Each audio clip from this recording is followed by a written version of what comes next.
Hey, what's going on, guys? So Genshin just posted 29 minutes ago about the phase 1 of the upcoming 5.8 patch. We're gonna take a look at this banner and analyze it and tell you what you need to do. Should you skip or should you summon? So two banners, we have citlali and Ineffa, and the 4 stars are looking actually quite good.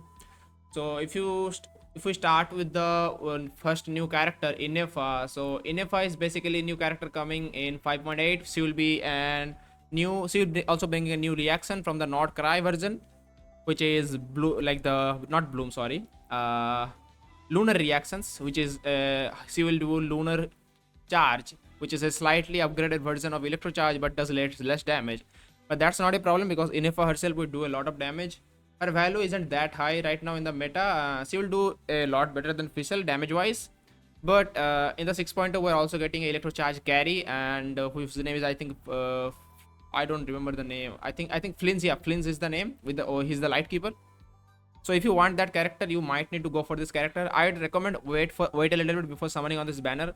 We'll just wait for a bit more information about Flint's kit and how the kit works, so that you know exactly if you need Ineffa for Flints or not. If you don't need Ineffa for Flints, then like that would be wasted 5-star you pulled, which you didn't want. So just wait a little bit. I'll definitely be telling you what you need to do, so just subscribe for that. I'll give you the news as soon as possible. Don't worry about it. We'll have information soon on the 6.0 beta, so yeah, just stay tuned for that thing. And that's my conclusion about pulling on this banner. If you want her for the new reaction, of course get her, but if you are particularly looking for Flints and if you need Ineffa for Flints or not, just wait a little bit for more information. That's about my verdict. So let's move on to the second, like the second banner character, which will be citlali. I'm actually going for citlali this time because I skipped her every time I did not have enough pulls, man. I think it's the first rerun, I guess. Don't really remember. First time Mavuika came out, I did not have enough pulls for her, and my Mavuika has been useless ever since. I don't even have Silonen man myself, so you can understand what I mean. So for citlali is actually pretty valuable character for a few different teams, but doesn't really fit into so many ones. The best option obviously is Mavuika. He sees best in slot. citlali is the reason Mavuika does a lot of damage and power crept all of the DPSs pretty much.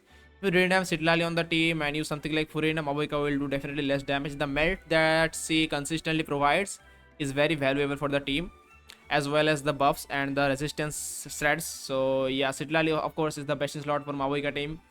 And if you want to talk about some other optimal best teams, it's going to be with Arlecchino and with Skirk as well. So he works with Skirk as well, and she is a general shielder and can give the Cinder City buff to all of the teammates if you trigger the reaction. Also has Pyro and Hydro decrease, so Hydro races. So you can also play her with Neuvillette in that sense. That also works.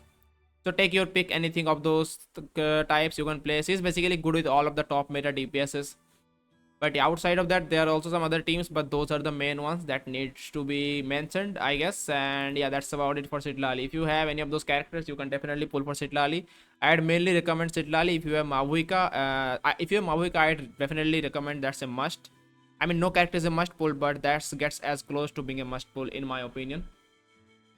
So yeah, that's about it for citlali. If you have those characters, consider going for her. You can go for her. Otherwise, I'd skip her. We have also new characters coming out in Norcry, so you might not want to waste a lot of gems on this right now, just before 6.0, right? So yeah, that's about it. Maybe we just wait a little bit and stuff. So you'll also get a rerun in the future, so no need to feel any FOMO. If you don't have Mavuika, there isn't even a need for citlali. I'd say all of the other characters works in a various of different teams without citlali, so yeah, that's completely fine. So with that said, let's talk about the 4 stars now, because this banner 4 stars are looking crazy, man. So Sethos is actually bad character.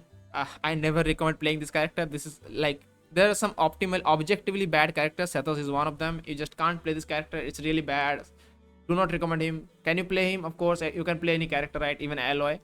But yeah, this character is actually quite bad. I don't even play the character, so to tell you what you need to do with this character to make it work, so yeah, it's out of my league. So yeah, I don't even remember what this character does. I looked into it when it came out and saw it's pretty bad, so I forget about it basically. Let's talk about the important characters right here, which will be Singcho and of course Fizzle. So for Singcho, I consider Singcho to be one of the best characters in the game. Oh yes, and see, he's been in the game since 1.0. So for older players, you might not already have it C6, right? So yeah, that isn't really an issue. Singcho is actually a really good character for multiple different teams. For example, see, sorry, not see. He works in a multiple different best, like the characters like which do wave damage. For example, like Arlecchino teams, mainly again Hutao teams, and all those teams basically can work with a Singcho. And as well, those are not the only teams. You can slot him in a multiple different teams. As I said, he also works with Kinich and such. And yeah, with Kinich might be a bit of a problem with the uptime, but with enough fire and stuff, you will be able to get it. He also works with, for example, let's say Skirk. That also works. You can also play Singcho with let's say Alaitam on the Hyper Bloom team, and there's a bunch of different teams with Ayato as well. And yeah, there's so many teams to talk about. There isn't really less. Even now, Diluc can also use him. Of course, Diluc is not that good right now. You'd rather play Plunge Diluc than normal attack Wave Diluc, right? So yeah, those are pretty much the teams that come to mind when I think about Singcho, as well as Sino as well. You can play Sino Hyper Bloom with Singcho. But yeah, and that's pretty much it from what I can remember in one setting. But those are not the only teams. He works in a bunch of different teams as well. If you, and of course the main thing that comes to play is C6. His C6 is really good and increase the damage of his ultimate by a lot. Activating the ultimate sword rain attacks greatly enhances the third sword rain attack. On it, the third sword rain attack also regenerates 3 energy for Singcho. It's actually really good and just increase the damage by a ton basically. And of course the C2 as well, it decreases the hydro resistance of the opponent. That's also really good. And yeah, C4 of course increases the duration of the ultimate and stuff. So yeah, so the constellations are actually quite valuable. And yeah, I'd say you should if you don't have already Singcho E6, you can buy these characters from shops as well.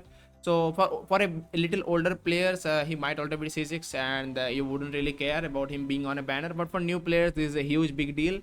And yeah, he's a quite good character. You should definitely get this character and get as high up in constellation as possible.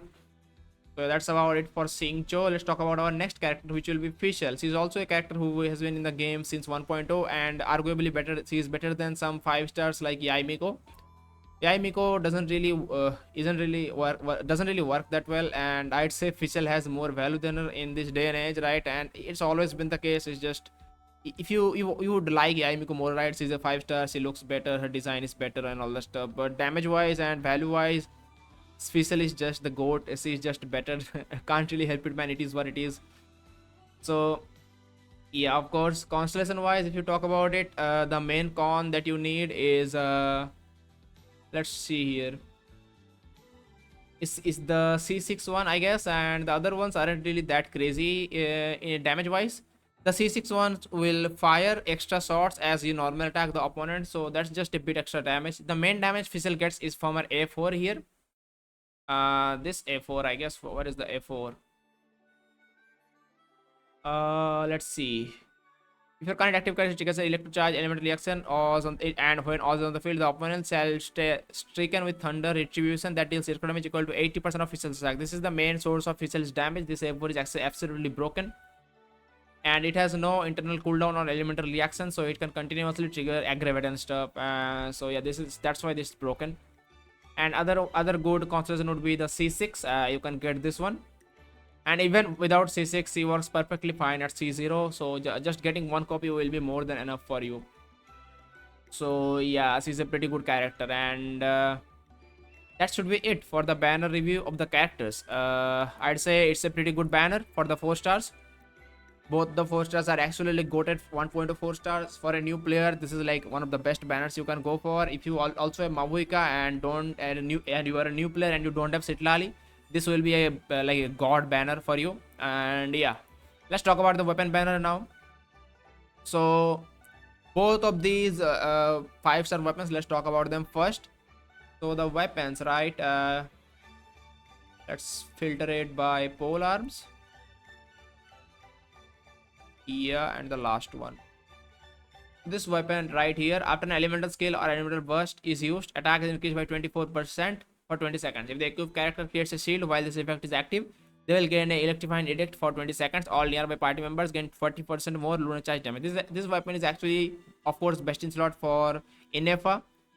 There aren't really two close options other than this one. This one is actually the tailor made for her. It works in perfect sync with her. So yeah, this weapon is actually quite good if you are going for Ineffa. Other than that, I don't really see any other use for this weapon. So not very versatile on that regard. So I'd say for perfect damage wise, if you want more damage out of Ineffa and the entire team with Flints coming out as well, you would want to get this open. But as I said, in terms of investing on Ineffa stuff, just wait a little bit for before we get more Flints information. So yeah, that's what I would say for this weapon. Let's talk about the citlali weapon.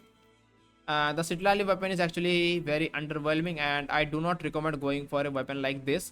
This weapon is actually good for her, but there are actually some problems. Increases EM by 100, so that's 365 EM. Gain this effect within 15 seconds after equipping character creates a shield. The current active party member deals 28% increased damage to nearby opponents. You can gain the mirror effect once every 14 seconds. So this only gives you a lot of EM for her shield and stuff, and of course will give the active party member 28% damage bonus. You actually don't need this. It's like it gets heavily outshined by weapons like, let's say, TTDS. TTDS is actually one of the best options you can have for citlali. Just you need to just accept the fact that you will have a little bit less shield, but that's about it. And in the rotation, you need to use citlali before your TPS. That's about it for the restriction on this part. And other options that you can use on citlali will be things like sacrificial grade fragments.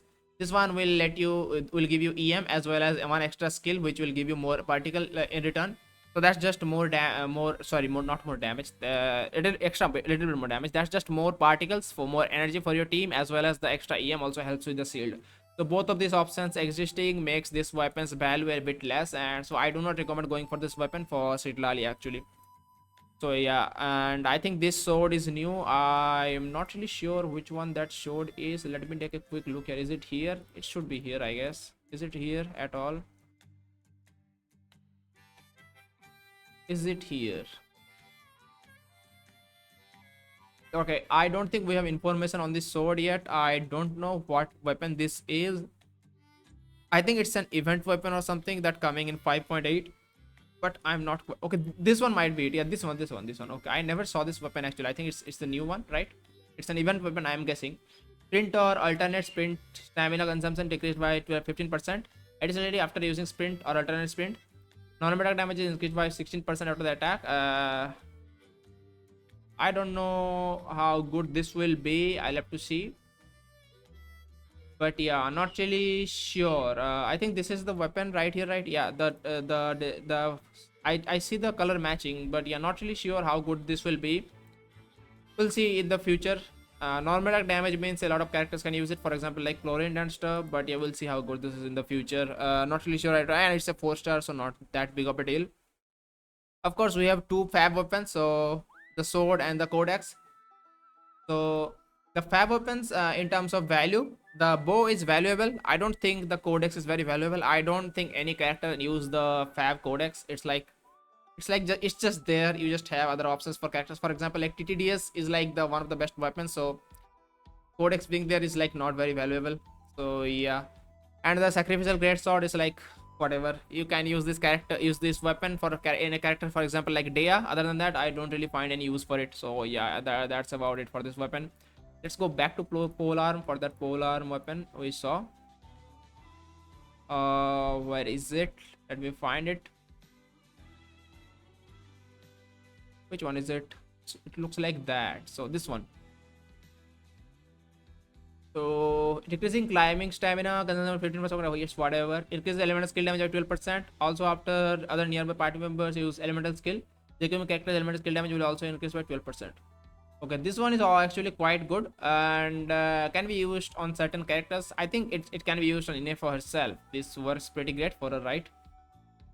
But yeah, it also gives her ER. Yeah, this weapon might be quite good for Ineffa, but we'll see how the ranking works and how it will go. I don't think it will be that good because I don't see much damage buffs here. It's just a bit high base attack, 30% ER, and elemental skill damage, and yeah, that's about it. So that's 24% elemental skill damage, right? So that should be pretty good, actually, quite good for Ineffa. But we'll see how this goes. And yeah, not really too crazy about this weapon. Yes, for example, you can use weapons like Fab on Ineffa. So yeah, not really sold on that part. You can also use weapons like Staff of College Sands on Ineffa as well as like the craftable weapon as well, which I said in my guide video. What's the craftable one? Let me find it. Yeah, the kitten cosplay, this weapon, this one actually works great for Ineffa if you have R5 it. Yeah, this is actually quite good for Ineffa as well. So this isn't really necessary weapon, I'd say. So yeah, we can also go back and okay, no, let me just put the weapons and go to this one and see how the stats are R5, right? So it's 24, so 48% skill damage bonus is actually quite huge. Okay, that's good, but yeah, I think getting R5 is a bit hard, I'd say. But yeah, this weapon is actually quite good for the energy and stuff. So yeah. And with that said, we have come to the end of the discussion. All of the weapons are covered pretty much. This sword is, I think, new, and this is already in the game, but it's quite new as well. It's not been in a lot of weapon banners, I guess. So yeah, not really a crazy weapon banner value wise, but the character banner is very valuable for this one, I guess, in particular, because citlali is just support and she's a dedicated DPS, sub DPS or enabler for upcoming characters, I guess. And yeah, this banner should be quite good for newer players who have Mavuik and stuff, or even Arlecchino. That's about it for this video. Hope you learned a thing or two. Hope you enjoyed, and let me know what you think about this banner, if you are going for any of them, if you are excited for Ineffa as well. As I said, wait a little bit if you want to know about upcoming information for Flints. And I'll see you on the next one. Make sure to subscribe. Peace, YouTube.